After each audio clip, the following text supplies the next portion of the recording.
Assalamualaikum warahmatullahi wabarakatuh. Salam dan bahagia Bapak Ibu Guru hebat.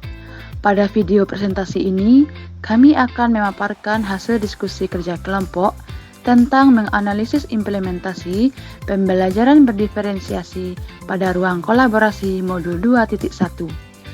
Adapun anggota dalam kelompok ini terdiri dari saya sendiri Devia Rahimi, Ibu Siti Fatimah, Bapak Edi Nurjono, dan Bapak Andi Muhammad Taufik Amalros. Selama proses pendidikan CGP Angkatan 11 ini, kami berada di kelas 18 dengan bimbingan fasilitator Ibu Rifa Hasmi Mahmudah. Kami didampingi oleh pengajar praktik Ibu Elawati dan Bapak Tori Haryudi.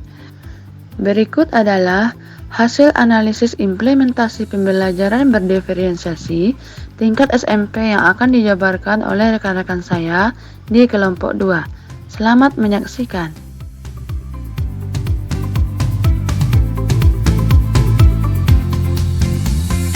Situasi 3 SMP. Pak Dudidam, seorang guru SMP, ingin mengajarkan murid-muridnya materi tentang iklan. Tujuan pembelajarannya adalah murid-murid dapat menangkap makna secara kontekstual terkait fungsi sosial, struktur teks, dan unsur kebahasaan dari iklan tentang produk dan jasa. Pak Dudidam lalu membuat skenario pembelajaran sebagai berikut. 1. Diskusi seluruh kelas. Di awal pembelajaran, Pak Dudidam melakukan diskusi untuk memperkenalkan murid pada topik tentang iklan dengan menggunakan beberapa pertanyaan pemandu seperti: apa yang membedakan antara iklan dengan bentuk tulisan lain? Iklan apa yang benar-benar menarik untuk kalian? Apakah dibutuhkan biaya untuk membuat sebuah iklan? Jenis pekerjaan apa yang tersedia dalam periklanan? 2. Kerja individu, pasangan, kelompok kecil. Setelah itu, Pak Dudidam meminta murid melakukan kegiatan tulis, berbagi dengan pasangan lain. Secara individu, murid akan diminta menulis 3 hingga 5 iklan yang menarik bagi mereka. Mereka lalu berbagi apa yang dituliskan dengan satu teman lain secara berpasangan. Saat berbagi, mereka boleh menambahkan pendapat. Setiap pasangan kemudian berbagi dengan pasangan lain. Setelah itu Pak Dudidam melakukan diskusi dengan seluruh kelas. Ia akan menggunakan daftar iklan yang ditulis oleh masing-masing kelompok sebagai contoh, kemudian membahasnya dengan menekankan pada target audiens sasaran. Pesan utama, mengapa beberapa iklan lebih efektif daripada yang lain? Pak Dudidam lalu memperjelas konsep dan istilah periklanan sesuai kebutuhan. 3. Kerja kelompok kecil. Murid akan diminta untuk membentuk kelompok yang terdiri dari 4-5 orang untuk mendiskusikan kelebihan dan kekurangan berbagai jenis iklan.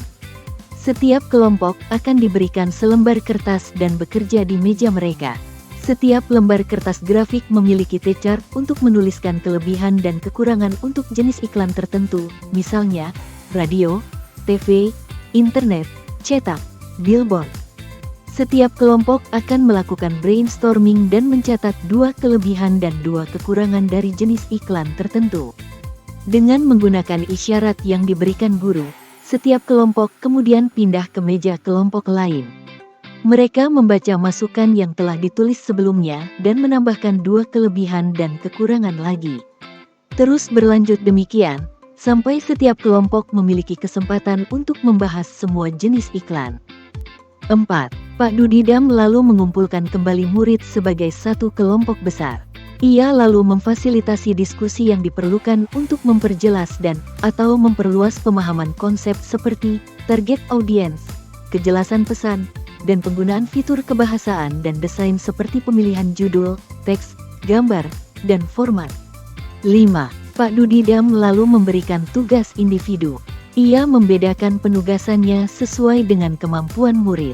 Tugas yang harus dikerjakan murid adalah membuat iklan yang secara efektif akan mempromosikan produk atau jasa atau acara, sesuai dengan yang dijelaskan dalam skenario yang diberikan.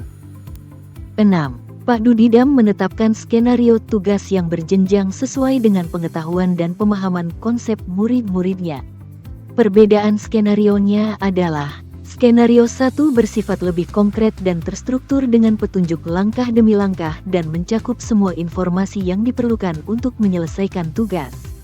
Skenario 2 kurang terstruktur dan lebih terbuka dibandingkan skenario 1, dan skenario 3 bersifat konseptual dan terbuka dan membutuhkan riset. 7. Pak Dudidam mendorong murid untuk memilih lokasi di kelas yang mendukung cara mereka belajar dengan baik. Misalnya, sendirian di tempat yang tenang, dekat teman untuk memudahkan bertanya jika bingung, atau di area ruangan yang lebih ramai bersama murid-murid lain yang memungkinkan mereka untuk saling berbagi ide.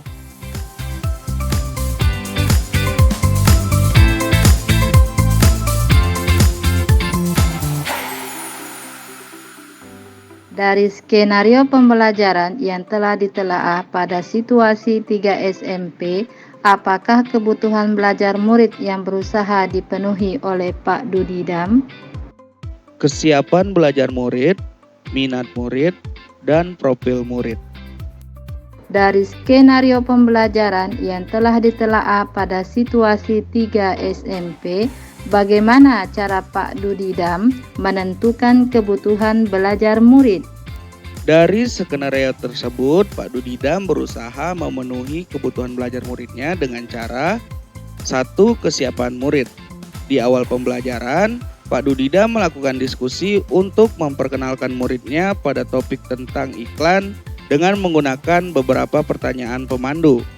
2. Minat murid. Secara individu, murid akan diminta menulis 3 hingga 5 iklan yang menarik bagi mereka. 3. Profil belajar murid. Pak Dudidam mendorong murid untuk memilih lokasi di kelas yang mendukung cara mereka belajar dengan baik. Misalnya, sendirian di tempat yang tenang, dekat teman jika ingin bertanya jika ada yang belum dipahami, atau di area yang lebih ramai bersama murid-murid lain yang memungkinkan mereka untuk berbagi ide. Dari skenario pembelajaran yang telah ditelaah pada situasi 3 SMP, strategi pembelajaran berdiferensiasi apa yang digunakan Pak Dudidam?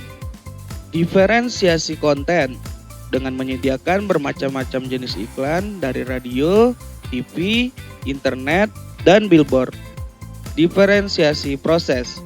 Pak Dudidam meminta murid menuliskan 3-5 iklan yang menarik bagi murid. Mengadakan kegiatan baik yang bersifat individu, berpasangan, maupun kelompok kecil. Diferensiasi produk. Pak Dudidam membedakan penugasan sesuai dengan kemampuan murid. Dari skenario pembelajaran yang telah ditelaah pada situasi 3 SMP, bagaimana Pak Dudidam melakukan penilaian? Penilaian yang dilakukan oleh Pak Dudidam adalah assessment for learning selama proses pembelajaran, yaitu melalui kegiatan individu, kelompok, dan dilanjutkan diskusi serta umpan balik dari Pak Dudidam.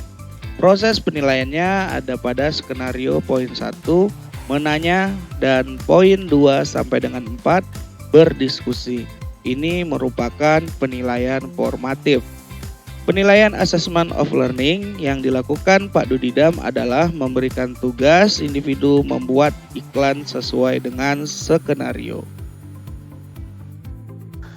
Demikianlah presentasi dari kelompok kami. Besar harapan kami mendapatkan tanggapan berupa kritik dan saran dari Bapak Ibu semua.